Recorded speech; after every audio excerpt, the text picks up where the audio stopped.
The Texas sun was beginning to set, casting golden rays across a small, dusty auto repair shop on the edge of Austin.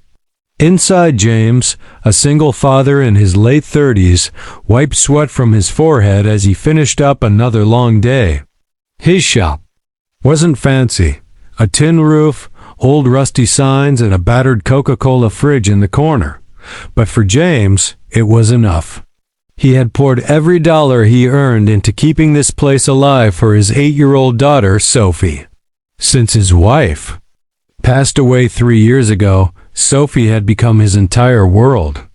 Every night, she'd sit on an old tire stack, swinging her feet and reading storybooks while he worked on engines. Though life was hard, they shared a simple happiness, built on love, small victories, and engine grease. One humid Thursday evening. As James was about to close up shop, he heard the sound of a struggling engine coughing near the driveway. He looked up to see an old, beaten-up sedan sputtering to a stop. The driver's door creaked open, and out stepped a young woman, probably in her mid-20s, her face red with frustration and embarrassment. She wore an oversized thrift store sweater and looked exhausted, as if life had thrown too many punches at her. James noticed her eyes were swollen, maybe from crying. Before she could say anything, he walked over with a calm smile. "Having some trouble there, ma'am?" he asked warmly. She sighed heavily. I don't know what happened. I just need to get to my night shift. I don't have money for a tow or a mechanic." She stmmered. James knelt beside her car, opened the hood, and examined it carefully. Sophie peeked out from the shop, curious as always. James noticed a few loose wires and a cracked radiator hose. "Don't worry," he said. "You're in the right place. We'll get you back on the road." The woman looked at him, surprised. "I can't pay right now. I barely make rent," she whispered, her voice shaking. James shook his head and waved her worries away. "I didn't ask about money. I asked about your car." His words, simple and kind, made her eyes well up with tears again. She watched silently as James and Sophie worked together, James tightening bolts and Sophie holding a flashlight like a tiny assistant.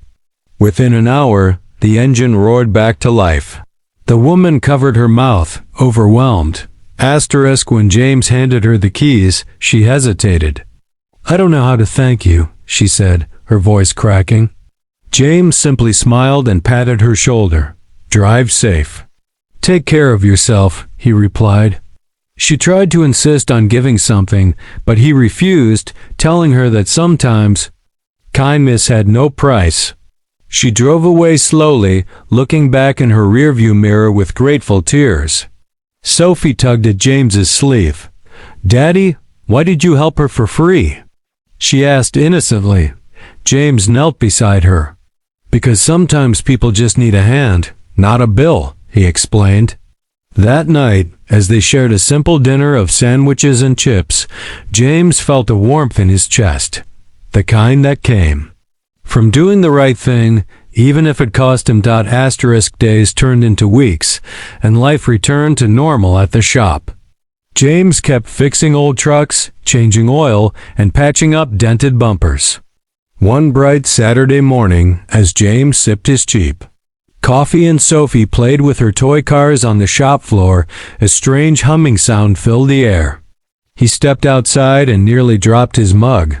Down the dusty road came a line of luxury cars, Lamborghinis, Ferraris, Bentleys, and high-end SUVs crawling slowly toward his small shop. James's heart pounded. He rubbed his eyes, convinced he was dreaming. Sophie ran to his side, her eyes wide with excitement.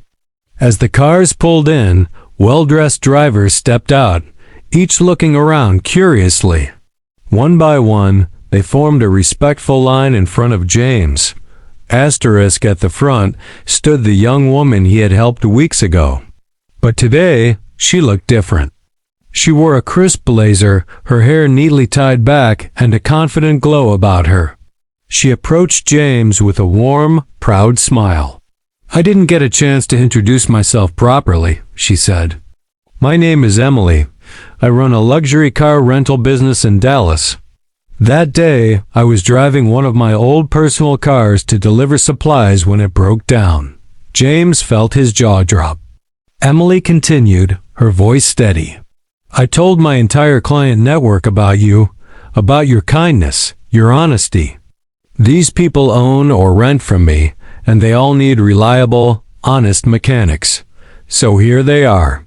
She gestured to the luxury cars lined up in front of his humble shop, each one gleaming under the Texas sun. James looked around in disbelief.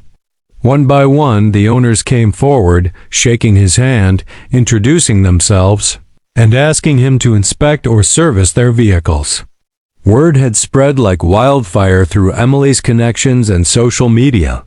She had shared her story online, and it went viral overnight. Videos of James fixing her car and his simple words, "Sometimes people just need a hand, not a bill," had touched thousands of hearts across Texas and beyond. Sophie beamed with pride, watching her dad become a local hero in a matter of minutes. James tried to thank Emily, but she waved it off. "You already paid me back the day you helped me. Now let us help you," she insisted, her eyes shining with gratitude and respect. Within a few hours, James's quiet little shop turned into a buzzing scene. Car enthusiasts took photos, local news stations arrived with cameras, and curious neighbors gathered to watch. For the first time in years, James didn't have to worry about the rent or the next grocery bill. He found himself overwhelmed by support, new friendships, and genuine appreciation. Sophie giggled, offering water. Bottles to the guests, proudly telling anyone who would listen, "That's my dad." James hugged her tightly, realizing he had not just fixed cars all these years. He had built a reputation of kindness and integrity that even the richest clients valued more than money. As the sun began to set, Emily pulled James aside. "I want to partner with you officially," she proposed. "We can expand, train young mechanics, and build a community built on honesty and heart." James looked at Sophie, then back at Emily, feeling tears sting his eyes. That evening, after the crowd left and the luxury cars disappeared down the road, James sat on the shop steps with Sophie beside him. The warm breeze carried the scent of fresh oil and summer grass. Sophie rested her head on his shoulder, her eyelids heavy with sleep. James looked up at the sky, feeling his heart overflow with gratitude. Life had been tough, but every sacrifice, every late night, and every greasy shirt had led to this moment. A moment of pure, quiet victory, not just for him, but for Sophie and their future together. In the end, James realized the simplest truth. When you give without expecting, the world finds ways to give back in ways you could never imagine. *.